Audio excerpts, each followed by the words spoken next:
PRSEF after the event tonight, you can find me at pittsburghsciencefair.org. You can call me at the Science Center, 412-237-1534, or send me an email at prsef@carnegiesciencecenter.org. So that is it for our introduction. I'm going to talk about the new database. So I have a comparison of our old process and our new process up on the screen here. We have first redesigned the entire database from the bottom up to move it off of the SciTech Festival server, which is being retired by the Science Center, onto a new server, the STEMosphere.org server. There are a ton of other great resources there for you to check out while you are registering for PRSEF and managing your students. So your new URL is stemosphere.org/PRSEF. That will take you to your login screen where you can do everything you need to do to register your school and yourself and your students. So last year you had to start from scratch every year. You had to sign up for a new user ID and a new password. You had to enter all of your school's information and all of your students' information, all of your information. In the new database, that information will be stored from one year to the next, so you will not have to create a new account and recreate all that information. Last year, we had you fill out all of your forms on paper and mail them to us or deliver them to us down at the Science Center if your package was too big to mail. This year, all of your registration forms and your safety review forms, so Form 1 and 1A and 1B and research plans, will all be submitted electronically. So no more snail mail. Last year, we would have multiple reviews from our scientific review committee. We would send your paperwork back and you would have to mail new paperwork. This year, we have checks in place within the system you're going to use to fill out the forms to prevent a lot of the more common errors we saw in previous years and to hopefully increase the speed with which we can get those projects approved. So the projects will all be reviewed electronically, and you will be able to access the results of those project reviews electronically through the database rather than waiting for me to send you an update email with a copy of my spreadsheet. So hopefully this will streamline the process and make it a lot easier for all of you teachers who are trying to manage large groups of students and keep track of who is approved and who is not approved and who has filled out which form.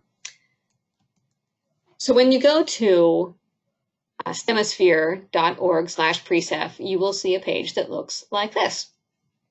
This is where you will log in. So before you can log in, you need to register.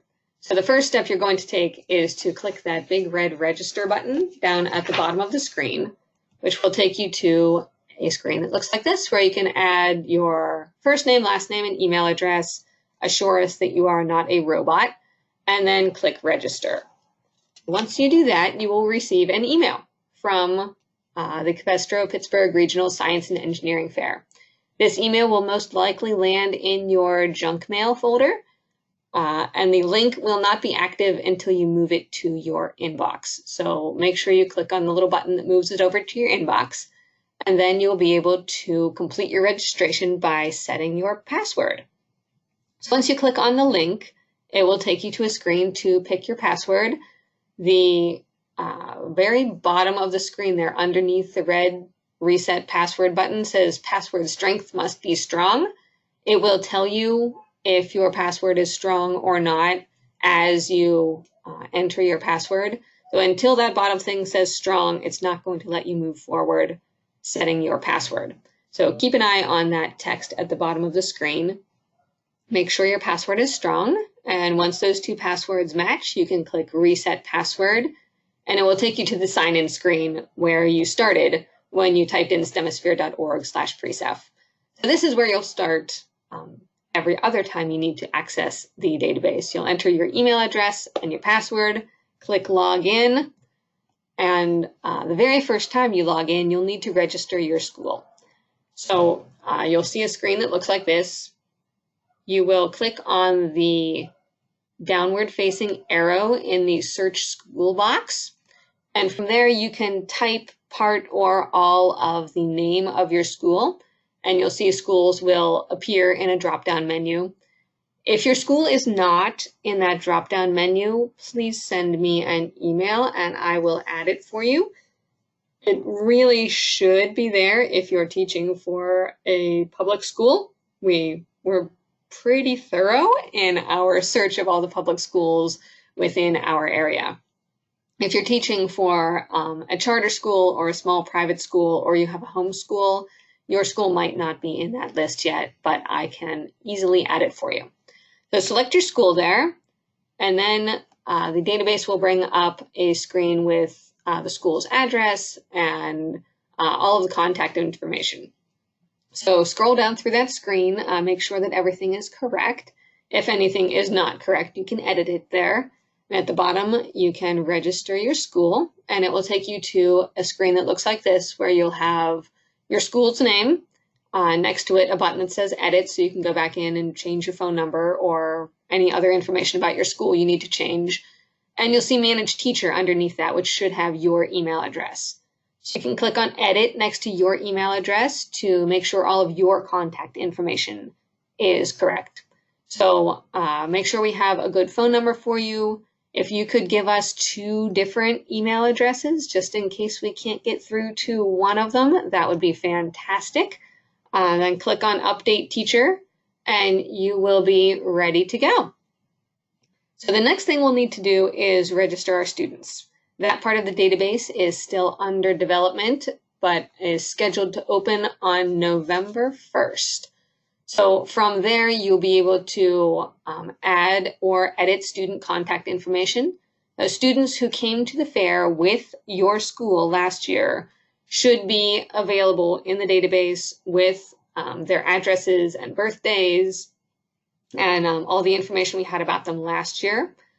Students who are new to your school or new to the fair, you will need to start from scratch and enter all of the information that you had to enter last year for all of your students. You'll need to give us some information up front, like the project title, the category, and if they are a team or individual project, to get them into the system.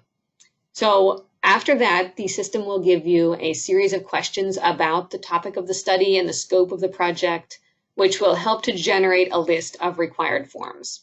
So you won't need to decide on your own if you need Form 4 for human participants. That list of questions should pretty accurately generate the list of forms that you need. And then those forms will be listed next to the student's name in your teacher's view, so you can click on each one, enter the required information to populate that form, and then generate secure links for required signatures. So there will also be a color code to let you know the status of each form. I haven't nailed down the colors yet, but the statuses will be something like the form is required but not submitted yet, the form has been submitted but not signed, the form is approved, or the form has been reviewed and needs something else done to it. So hopefully that will be a nice quick way to monitor the progress all of your students are making toward getting their projects approved. So a note down at the bottom there, please do not mail student registration forms or safety review forms to the fair office this year. We are going to do all of this in the database and hopefully have a much more streamlined and efficient process. So that's all I have for